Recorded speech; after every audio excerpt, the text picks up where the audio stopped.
এই 2 মাসে বাংলার যা চেহারা হয়েছে, বাংলার সংস্কৃতি, বাংলার সম্প্রীতি, মহিলাদের নিরাপত্তা, গুন্ডা দমন আইনের নামে এবং বিশেষ করে প্রতিবাদীদের, যারা যেখানে প্রতিবাদ করছেন তাদের উপরে অসংখ্য অত্যাচার, অনাচার, কথায় কথায় গ্রেপ্তার, ভয় দেখানো, এগুলো চলছে।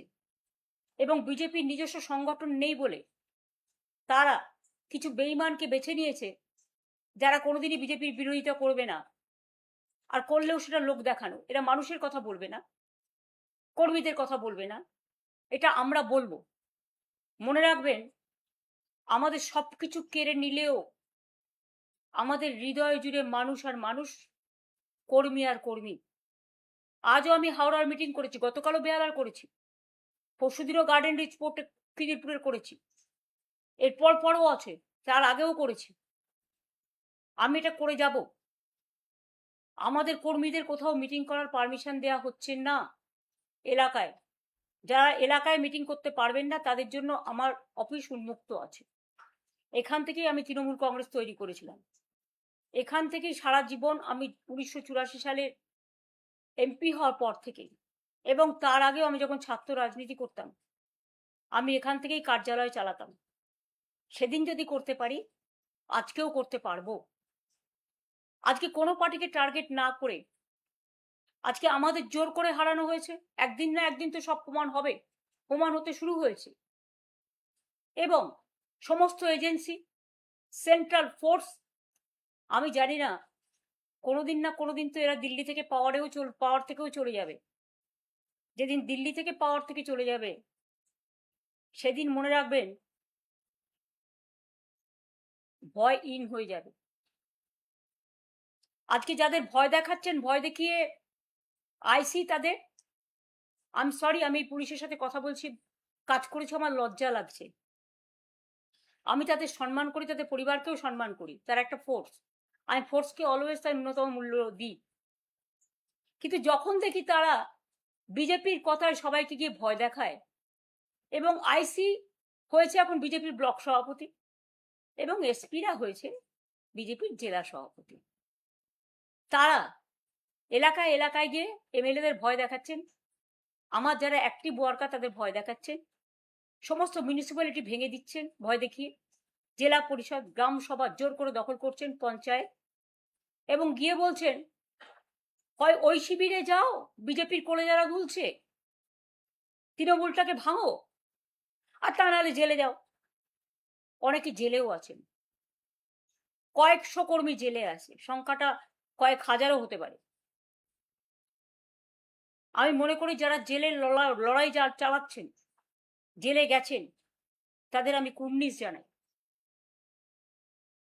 আজকে যদি সেটিং আমি নিজে করে নিতাম, তাহলে তো এই অত্যাচার আমাদের সহ্য করতে হতো না, আমার পার্টির কর্মীদের, মানুষকে। কিন্তু আমি কোনোদিন আদর্শকে বিকিয়ে খাই না, মূল্যবোধকে বিকিয়ে খাই না, বিবেককে বিকিয়ে খাই না। মানুষই আমাদের জাগ্রত শক্তি, এবং যে কর্মীরা এখনো আছে হাজার হাজার লক্ষ লক্ষ, তারাই আমার সোনার খন্ডি। আমাদেরও অনেক শিক্ষা হয়েছে, আমি মানুষের কাছে করজোড়ে ক্ষমা চাইছি বেঈমানদের জন্য। আমাদের সিম্বলে তাদের আপনারা জিতিয়েছেন, আমরা দুঃখিত, ক্ষমা প্রার্থী। এদের অনেকের অনেক লাগেজ ব্যাগেজ আছে, আগে কেউ আমাদের কোনো রিপোর্ট করেনি। আমি যার সম্বন্ধে জেনেছি আমি কিন্তু অ্যাকশন নিয়েছি, কিন্তু যেটা আমার অজানা, এখন সেই অজানা সত্যিগুলো কোথাও কোথাও আমি জানতে পারছি। এবং সেই ভয়ে মনে রাখবেন, বিজেপি বলেছিল না, ভয় আউট ভরসা ইন, এদের ভয় ইন ভরসা আউট দেখিয়ে ভরসা ইন ভয় আউট করাচ্ছেন। এবং যাদেরই লাগেজ ব্যাগেজ প্যাকেজ আছে, তারাই কিন্তু আজকে বিজেপির কোলে দোলা খাচ্ছে। তাদের দোলা খেতে দিন। আমাদের সারা জীবনই সংগ্রাম করে বাঁচতে হয়েছে। যখন আমাদের সরকারও ক্ষমতায় ছিল, যখন বিরোধী দলে ছিলাম, সংগ্রাম করতাম, মার খেতাম, কিন্তু লড়াই কখনো থামায়নি। আজও বলি, আমরা যখন ক্ষমতায় ছিলাম, কেন্দ্রীয় সরকার সব টাকা আমাদের বন্ধ করে দিয়েছিলেন। তা সত্ত্বেও আমরা কিন্তু প্রায় 105টা সামাজিক প্রকল্প সাধারণ মানুষের জন্য করেছিলাম। আজকে দেখতে হচ্ছে, আমি নানা রকম ইউটিউবে দেখছি, ডিজিটালে দেখছি, কেউ খালি ভাত, কারো পাতে একটু ডিম নেই, কারো নামে অন্নপূর্ণা ভাণ্ডারে সংবাদ মাধ্যমে যা দেখছি, হঠাৎ করে 500 কোটি টাকা 400 কোটি টাকা ঢুকে গেছে, আর কেউ অন্নপূর্ণা ভাণ্ডার 1 মাস পেয়ে তারপরের মাসে আর পায়নি। বা অনেকে আছে যারা লক্ষ্মীর ভাণ্ডার পেতেন, আমার ঘরের মা বোনেরা, তাদের প্রায় 1 থেকে 1.5 কোটি বাদ দিয়ে দেওয়া হয়েছে। মিড ডে মিল ওয়ার্কারদের, যারা রান্না করত, যারা মিড ডে মিল দেখত, একটা করে ডিম খাওয়ার জন্য ছেলেমেয়েরা স্কুলে আসতো, পেট ভরে দুটো ভাত খেত, কিছু সাথে করে নিয়েও যেত। এবং সেই জন্যই কিন্তু মনে রাখবেন, বেঙ্গলে ড্রপ আউট রেটটা প্রাইমারিতে আমরা 0 করে দিয়েছিলাম। আর আজকে সেই ছেলেমেয়েরা ক্ষুধার্ত। হকাররা কিছু করে খেত, তাদের আপনারা পছন্দ করতে পারেন, না করতে পারেন। আমি জানি কিছু লোক পছন্দ করেন ফাঁকা রাস্তায় হাঁটতে, হাঁটুন না, অনেক রাস্তা আছে। কলকাতাতে অনেক কিছু হাঁটার জন্য করে দেওয়া হয়েছে, জেলায় জেলায়। কিন্তু বলুন তো, যে মানুষগুলো রুজি রোজগার কেড়ে নিয়েছেন আপনারা, জীবন জীবিকা কেড়ে নিয়েছেন আপনারা, লাখো লাখো মানুষ আজকে না খেতে পেয়ে মৃত্যু পথ যাত্রী হয়েছে। বারুইপুরে এত নৃশংস ঘটনা ঘটলো, শুধু বারুইপুর নয়, যারা বলছেন কামদুনিতে আমি যাইনি, আর যারা বলছেন আমি আরজি করের কেসে যাইনি, তারা ভুল বলছেন। হতে পারে তাদের কাছে তথ্য নেই, আমি নিজে ছুটে গিয়েছিলাম। ঘটনা ঘটার সময় আমি ছিলাম ঝাড়গ্রামে, আমি নিজে ওখান থেকে আস্তে আস্তে গাড়িতে ফোনে কথা বলেছিলাম তাদের পিতা মাতার সাথে। কামদুনিতেও তাদের পরিবারের কাছে আমি ছুটে গিয়েছিলাম, এটা বলবেন না আমি যাইনি। এবং আরজি করের বাড়িতেও আমি ছুটে গিয়েছিলাম, এটা বলবেন না আমি যাইনি। এবং তাদের জন্য আমি রাস্তায়ও নেমেছিলাম, অনশন মঞ্চেও গিয়েছিলাম, 3-4 বার মিটিং ডেকে তাদের সাথে কথাও বলেছিলাম। ভুলে যাবেন না, তথ্য কিন্তু সত্য কথা বলে। বলতে হয় বলুন, আমার কোনো আপত্তি নেই, কথা বলাটা তাদের অধিকার, তাদের স্বাধিকার। আমরা কারো অধিকার হরণ করিনি, স্বাধিকার হরণ করিনি। কিন্তু আজকে কোনো মানুষ ডিজিটালে একটা কথা বললে তাকে অ্যারেস্ট করা হচ্ছে, তাদের বিরুদ্ধে বললে ইউটিউবারদের অ্যারেস্ট করা হচ্ছে। কেউ একটা কমেন্টস করলে ওদের বিরুদ্ধে একটি কথাও বলা যাবে না। One party one nation, one party one religion. আর রিলিজিয়ন মানে কি? হিন্দু ধর্ম নয়, হিন্দুত্ব। হিন্দু ধর্ম যদি হতো তাহলে বেনারস থেকে বদ্রীনাথ, বদ্রীনাথ থেকে কাশী, কাশী থেকে আসাম, আসাম থেকে বর্ধমানের সর্বমঙ্গলা মন্দির, সর্বমঙ্গলা মন্দির থেকে পানিহাটি, প্রণামী বাক্স এবং মানুষের দেয়া ত্যাগ, তিতিক্ষা, ভালোবাসা, শ্রদ্ধা, পবিত্রতাকে আপনারা লুণ্ঠন করতেন না, সেটাও আপনারা করেছেন। আমি আজকেই ফেস টাইম লাইভ করছি এই কারণে, আপনারা জানেন শহীদ তর্পণ আমরা 40 বছর ধরে করে আসছি। এবারেও শহীদ তর্পণ আছে, কারণ আমরা প্রতিবার তাদের স্মরণ করি। No ID card no vote, এই লড়াইটা আমাদের ওয়ার্কাররা করেছিল আমি যখন যুব কংগ্রেসের প্রেসিডেন্ট ছিলাম। এবং সেই সময় আমি নিজেও আক্রান্ত হয়েছিলাম। আমার সামনে টিয়ার গ্যাস জ্বালিয়ে প্রায় 1 সেকেন্ডের মধ্যে গুলি করে মারবার জন্য আমার বুকে রিভলভার ধরা হয়েছিল। তখন আমার একজন মাত্র সিকিউরিটি ছিল, মাইতিবাবু, তিনি আজকে বেঁচে আছেন কিনা আমি জানি না, তিনি তখন নিজের রিভলভার খুলেছিলেন। এসব ঘটনা আমার মনে আছে বামফ্রন্টের আমলে। এটা বলবেন না বামপন্থী বন্ধুরা, আমি শুধু সিপিএম পার্টিকে বলছি, অন্য বামপন্থীদের বলছি না, কারণ তারা সত্যি প্রতিবাদ করতেন, তাদের প্রতি আমার শ্রদ্ধা আছে। সিপিএম এরও যারা প্রতিবাদী তাদের প্রতি আমার শ্রদ্ধা আছে। কিন্তু আপনারা এটা মনে রাখবেন, আপনারাও এসে মরিচঝাঁপি থেকে শুরু করেছিলেন। ডক্টর অনিতা দেওয়ানের কথা বামতলা কেউ ভুলে যাবেন না। 19 জন আনন্দমার্গীকে পুড়িয়ে হত্যা করার কথা কেউ ভুলে যাবেন না।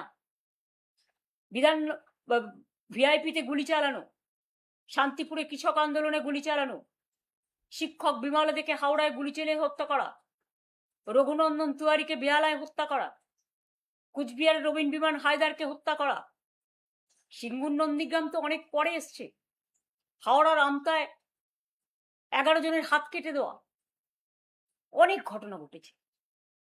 তারপরে আস্তে আস্তে যতীনদা থেকে শুরু করে, ক্ষিতিদা থেকে শুরু করে, বিনয় চৌধুরী থেকে শুরু করে তারা যখন প্রতিবাদ করতে শুরু করলেন, তখন তাদের আন্দোলনটা সিঙ্গুর নন্দীগ্রামে দেখেছেন আমাদের আন্দোলন কিভাবে আটকানো হয়েছে।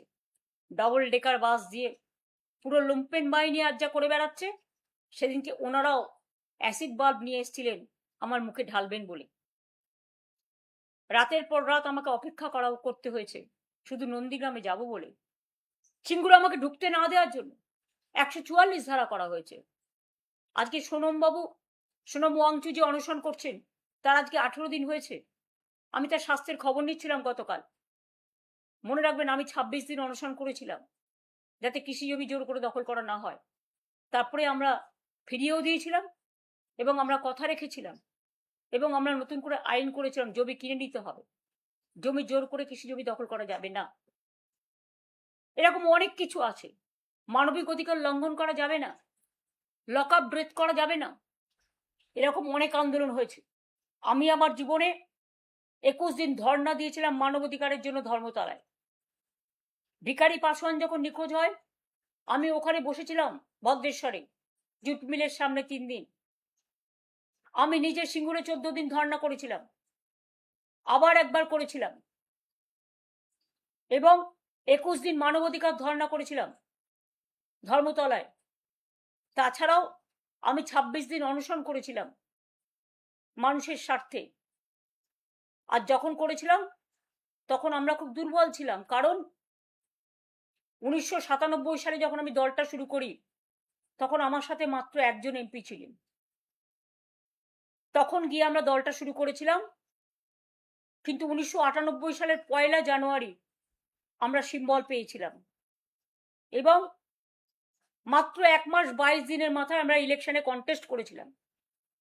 কাউকে সিম্বলটাও চেনাতে পারিনি তখন সোশ্যাল নেটওয়ার্ক ছিল না এত।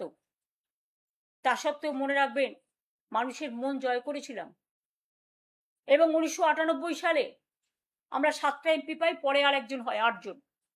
1999 সালে আরেকটা লোকসভার ইলেকশন হয়, ইতিহাস আমার মুখস্থ। তখনও কিন্তু মনে রাখবেন আমরা 9 জন এমপি পাই। তারপর 2004-এ আমি মাত্র একা হয়ে গিয়েছিলাম। 2006-এ আমাদের মাত্র 30টা অ্যাসেম্বলিতে সিট ছিল, কিন্তু 2004-এ আমি একা হয়ে গিয়েও আমরা কিন্তু লড়াই থেকে পেছোইনি, লড়াই ছাড়িনি। আজকে এখনো পর্যন্ত আমাদের সাথে রাজ্যসভার 10 জন এবং লোকসভার 8 জন, 18 জন এমপি আছে, অনেক এমএলএও আছেন। হ্যাঁ, ভয়ে কাউকে কাউকে পুলিশকে দিয়ে ভয় দেখিয়ে, পুলিশ গিয়ে বলছে গাড়ি নিয়ে এসছি, হয় বিজেপির কোলে জ্বালা দুলছে, কি আর বলবো, সেটিং কোম্পানিতে নাম লেখান, তা নাহলে গাড়ি নিয়ে এসছি জেলে যান। ভয় পেয়ে না তো আপনার ছেলেকে অ্যারেস্ট করবো, আপনার মেয়েকে অ্যারেস্ট করবো, আপনার পরিবারকে অ্যারেস্ট করবো। যেমন একজন আজও চলে গেছে, আমার কোনো দুঃখ নেই, কারণ সে আমায় কালকেই মেসেজ দিয়ে বলেছিল যে আমার পরিবারের সকলকে সামন দিয়েছে ইডি। তখনই আমি বুঝে গেছিলাম, তখনই তার কোনো পজিশন ছিল না, কারণ পজিশন তখনই আমরা তাকে সরিয়ে দিয়েছিলাম সব ক্ষমতা থেকে। কাজে মিথ্যে কথা বলে চাতুরি করার কেউ চেষ্টা করবেন না। যাদের যেতে হয় যান, যা পড়ে থাকবে সেটাই আমার সোনার খনি। আমি 2004-এ একা থাকলে যদি নতুন করে শুরু করতে পারি, 1997-তে যদি নতুন করে শুরু করতে পারি, 2026-এও নতুন করে শুরু করার ক্ষমতা রাখি। এইটুকু জোর আমার আছে। যারা সেটিং করে ওয়াশিং পাউডার নির্মা হচ্ছেন বা বিজেপি ওয়াশিং মেশিন হচ্ছেন, আগে নাকি তারা ছিল চোর আর এখন হয়ে গেছে সাধু পুরুষ। আর তৃণমূলের যারা সোনার খনি, যারা ভোগ করেনি, যারা ত্যাগ করেছে, বুথ প্রেসিডেন্ট, ব্লক প্রেসিডেন্ট, জেলা প্রেসিডেন্ট, বিএলএ, যারা কোনোদিন এমপি হয়নি, এমএলএ হয়নি, কাউন্সিলর হয়নি, পঞ্চায়েতের মেম্বার হয়নি, জেলা পরিষদ হয়নি, কিন্তু তারা রক্ত দিয়েছে, তারা না খেয়ে মিছিল করেছে, মিটিং করেছে, অনেককেই নেতারা বাদও দিয়ে দিয়েছিলেন। তা সত্ত্বেও আমি মনে করি তারা আজকে ফিরে এসেছে। এবং আমি একটা জেনারেশন তৈরি করিনি, আমি 3টে জেনারেশন তৈরি করেছি, আগেও আপনাদের অনেকবার বলেছি। এবং আমি মনে করি আমার সাথে যে জেনারেশনগুলো এখন আছে তারা আগামী দিন করবে। আমি তাদের মাথার উপরে ছাতার মতো থাকবো এবং যতক্ষণ লড়াই শেষ না হচ্ছে কেউ আমার কণ্ঠ রোধ করার চেষ্টা করলে করে দেখুন। যাদের বলছেন ভয়হীন বলে পুলিশকে দেখে এজেন্সি দিয়ে ভয় দেখাচ্ছেন, তারা একটু শিক্ষা নিন। অভিষেক অনেক খারাপ আপনাদের কাছে, বাহানা হয়ে গেছে ওটা। তো অভিষেকের বউ যদি 1.5 বছরের বাচ্চাকে নিয়ে সিবিআই অফিসে যেতে পারে সাক্ষী দিতে, তাকে ডেকে পাঠানো হয়েছিল, তখন আপনাদের মনে নেই? আজকে আমি যখন ফেসবুক করছি সেদিনও ডেকে পাঠানো হয়েছে, 25টা 30টা কেস দেওয়া হয়েছে। সে তো সহ্য করছে, একটু সেটিং করে নিলে সব থেকে রিলিফ হতে পারতো। তাহলে যাদের আজকে আপনারা বলছেন বাহানা দেখিয়ে যে অভিষেক হচ্ছে আপনাদের আয়না, তাই আপনারা চলে যাচ্ছেন, এটা আপনাদের বাহানা। অভিষেকের সব অন্যায় ক্ষমা হয়ে গেছে যদি আপনাদের চোখে কোনো অন্যায়ও করে থাকে, যে সে আজকে লড়ে যাচ্ছে বাঘের মতো। এরাই লড়বে, তার কারণ এরা 50 বছর আগামী দিন রাজনীতি করবে। আর আমাকে আপনারা যাই ভাবুন, আমার এজ নিয়ে আপনাদের চিন্তা করতে হবে না। মানুষের এজ তৈরি করে মানুষের মন, মানুষের দেহ, মানুষের মানসিক শক্তি। আপনাদের প্রধানমন্ত্রীর বয়স কত আমি কখনো জিজ্ঞেস করেছি? কেউ কখনো বয়স জিজ্ঞেস করে না। এটা কিছু লোকের দুঃস্বপ্ন আর দুর্যোগ আর দুর্ভোগ, যারা ভয় পায়। আর আপনারা তো জানেন আমার একান্তে বইতে অনেকদিন আগেই লেখা আছে যে আমরা জন্মেছিলাম হাসপাতালে নয় বাড়িতে। তাই আমাদের ডেট অফ বার্থ আমার দাদার সাথে ইভেন সার্টিফিকেট অনুযায়ী 6 মাসের ডিফারেন্স আছে। তার মানে বুঝতেই পারছেন এটা পিতামাতারা দিয়ে থাকে। তাতে যেমন লোকসানও আছে, তাতে লাভও আছে।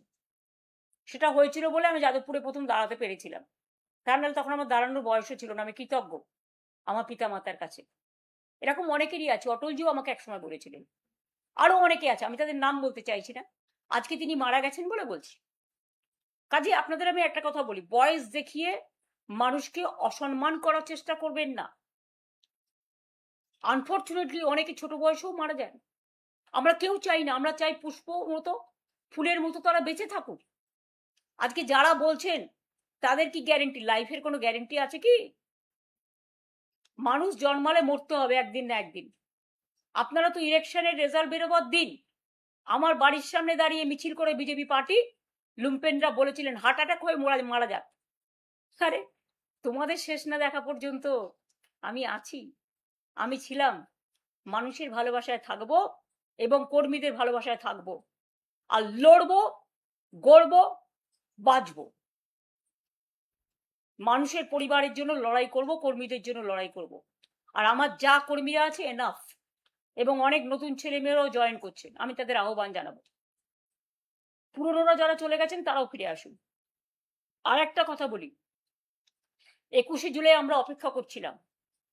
যারা বেঈমান, আমরা কবেই জানিয়েছি পুলিশকে, 14ই জুন সম্ভবত।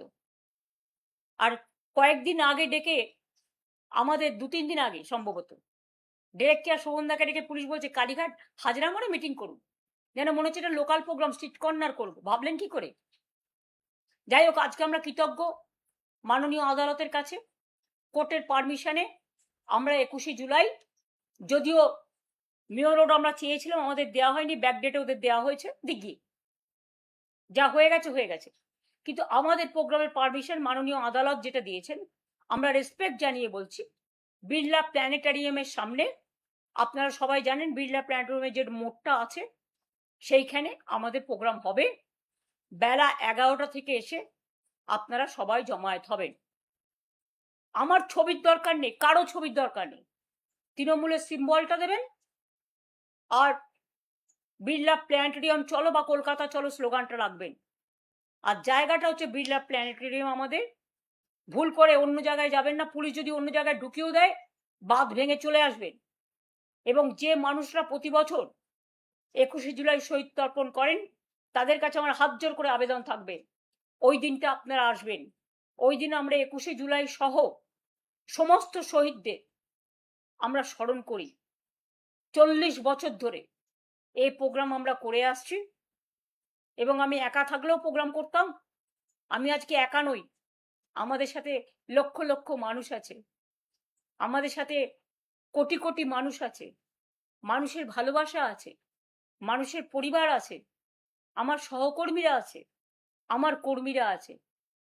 আর মনে রাখবেন, একজন চলে গেল বলে আর একজনকে অবিশ্বাস করার কোনো কারণ নেই। যারা ছিল তারা থাকবে। এই মানসিক শক্তি তাদের দিন, তাদের ভুল বুঝবেন না। হয়তো কেউ কেউ প্রশ্ন করছেন এবার কে না, এটা ঠিক করেছিল 15 দিন আগেই। এটা মাথায় রাখবেন। যারা থাকার তারা থাকবে, যারা যাবার তারা যাবে। সুতরাং আমরা এটা লড়ে নেব। একজন তৃণমূল কংগ্রেসকে কেউ লাগেজ ব্যাগেজ প্যাকেজের ভয় দেখিয়ে নিলেও লক্ষ তৃণমূল কংগ্রেস তৈরি করব। এবং মনে রাখবেন, আমাদের সবকিছু কেড়ে নিল, মানুষ যেটা গ্রহণ করবে মানুষের হৃদয়ে, সেটাই দলের সিম্বল। আর সেটা আমি গলায় বেঁধে ঘুরে বেড়াবো। আমি দেখব নামও থাকবে না, নিশানাও থাকবে না। ভয় ইন ভরসা আউট কতদিন চলে? এই অত্যাচার কতদিন চলে? যে মেয়েটি ধর্ষিতা হয়ে খুন হয়েছে বারুইপুরে, তার মার একটা স্টেটমেন্ট আমি গতকাল দেখছিলাম। তিনি বলছিলেন, এরপরে কি প্রতিবাদীরা প্রতিবাদ করবে না? তাহলে আমার মেয়ে খুন হওয়ার পরে যারা প্রতিবাদ করেছিল তাদের আপনারা সব জেলে ধরে নিয়ে যাচ্ছেন। যারা দোষ করলো তাদের টাকা দিয়ে ক্ষতিপূরণ দিচ্ছে, বিচার হলো না। তাহলে কি প্রতিবাদীরা রাস্তায় নামবে না? ভয় পাবেন না মা, প্রতিবাদ তো হচ্ছে, প্রতিবাদ হবেও। আমরা সবাই আছি আপনাদের পরিবারের সাথে।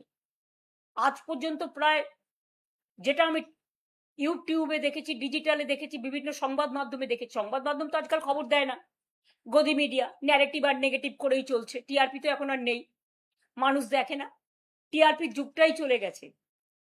সুতরাং এখন বিজেপি চলছে টিআরপির বদলে। ওদের কথায় বিশ্বাস করে কোনো লাভ নেই। আমি আপনাদের বলেছি, যখনই আমার কিছু জানানোর হবে আমি ফেসবুক লাইভে বলবো। এবং তাই আজকে 21শে জুলাইয়ের স্থান, জায়গা, সময় আবার আপনাদের একবার জানাচ্ছি। মাননীয় আদালতের রায়, এই সরকার আমাদের পারমিশন দেয়নি, মাননীয় আদালতের রায় বিড়লা প্ল্যানেটোরিয়ামে 11টা থেকে জমায়েত হবেন। সভা আমরা 3টে পর্যন্ত চালাবো। শহীদ পরিবারদেরও বলবো দয়া করে আসবেন। আমি জানি এরা হয়তো ডেকোরেটরকে ভয় দেখাবে, মাইক ম্যানকে ভয় দেখাবে, আমি বলবো এটা না করতে। প্রশাসন যেন নিরপেক্ষভাবে কাজ করেন, এটুকু আমাদের অনুরোধ থাকবে। আর তারপরেও যদি মনে করেন এটাও করবেন, তাহলে জেনে রাখবেন আমরা কিন্তু খালি গলাতেও বক্তৃতা দিতে পারি, তার আয়োজনও আমরা করে রাখবো। দরকার হলে রিক্সায় দাঁড়িয়েও মিটিং হবে, ঠেলা গাড়িতে দাঁড়িয়েও মিটিং হবে, হকারদের ভ্যানে দাঁড়িয়েও মিটিং হবে। মিটিং আমরা যখন বলেছি করব এবং করব। এবং আগের দিন আমি নিজে গিয়ে জায়গা দেখতে যাব, এবং প্রতিবার আমি 20শে জুলাই সন্ধ্যেবেলায় দেখতে যাই, সেরকম দেখতে যাব।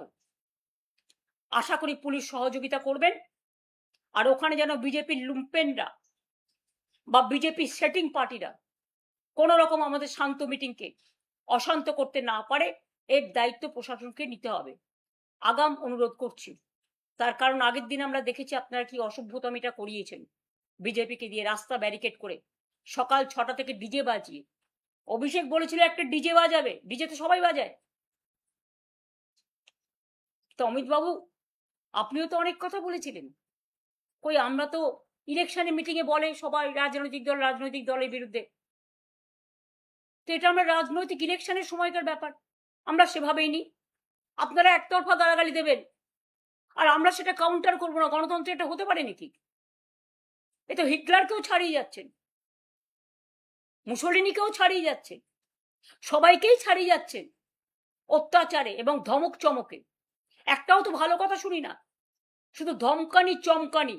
মেঘের গর্জনের থেকেও ভয়ঙ্কর, বিদ্যুতের গর্জনের থেকেও ভয়ঙ্কর। আপনাদের গর্জনের ভূমিকম্পে আকাশ পাতাল, স্বর্গ মর্ত পাতাল, চন্দ্র সূর্য গ্রহ তারা সব কাঁপছে। আকাশটা কালো মেঘে ছেয়ে গেছে। একবার নিজেদের দিকে তাকিয়ে দেখুন, আয়নায় নিজেদের মুখ দেখুন। কত কীর্তি করে বসে আছেন। সবার কীর্তি ফাঁস করবেন, ভয় দেখাবেন? নিজেদের কীর্তিও তো একদিন বেরোবে। আমরা ভদ্রতা করে বদল নয়, বদল চাই, বদলা নয় বলেছিলাম। আর আপনাদের এখন বলছি, ক্ষমা করবেন, যা আপনারা করছেন এর যোগ্য জবাব আমি দেবো না, মানুষ আপনাদের দেবে। এই সত্য আমি বিশ্বাস করি। আমি ঈশ্বর, আল্লাহ যত বলবেন, গুরুদ্বারা, গির্জা, মন্দির, মসজিদ, গুরুদ্বারা, গির্জা, রবীন্দ্র নজরুল, সুভাষচন্দ্র বসু, গান্ধীজি, আম্বেদকর, বিরসা মুন্ডা থেকে শুরু করে সবার প্রতি, বাংলার মাটির প্রতি, স্বাধীনতা আন্দোলনের প্রতি শ্রদ্ধার্ঘ আমাদের ছিল, আছে এবং থাকবে। তাই বলবো, এটা আমাদের সংস্কৃতি, বাংলার সংস্কৃতি আজকে অপসংস্কৃতিতে যাতে পরিণত না হয়। অলরেডি 2 মাসে হয়ে গেছে। বাংলাটা চলে গেছে কিছু অসামাজিক লোকের হাতে, কিছু লুম্পেনদের হাতে। আপনারা ক্ষমতা এসছেন, ভালো কথা, জোর করে, তো ভালো করে কাজ করুন না মানুষের জন্য। কনস্ট্রাকটিভ কোঅপারেশন তো আমরা করতেই পারি, কিন্তু মনে রাখবেন, একতরফা আপনারা অত্যাচার করবেন, দুরাচার হিসেবে আবির্ভূত হবেন, দুর্যোধন দুঃশাসন হিসেবে আবির্ভূত হবেন, আর আমরা মুখটি বন্ধ করে লুকোপ্লাস্টার লাগিয়ে বসে থাকবো, এটা তো হয় না। প্রত্যেকটা every action has a reaction. হয়তো অনেক মানুষ ভয়ে এখনো ভীত হয়ে আছেন, আপনাদের আরো কিছুটা সময় দিচ্ছেন, কিন্তু একদিন কিন্তু মানুষ মুখ খুলবে, সেদিনের জন্য অপেক্ষা করুন। ভালো থাকবেন, সুস্থ থাকবেন। সবাইকে আমার শুভকামনা জানাই, আবার অভিনন্দন জানাই। আপনারা আমাকে সুযোগটা দিয়েছেন 2 কথা আপনাদের কাছে বলবার জন্য। অনেক কৃতজ্ঞতা, ধন্যবাদ, নমস্কার, সালাম, জোহার এবং দণ্ডবতে। সকলে ভালো থাকুন, সুস্থ থাকুন, সুন্দর থাকবেন। জয় হিন্দ, বন্দে মাতরম, জয় বাংলা। তৃণমূল কংগ্রেস জিন্দাবাদ।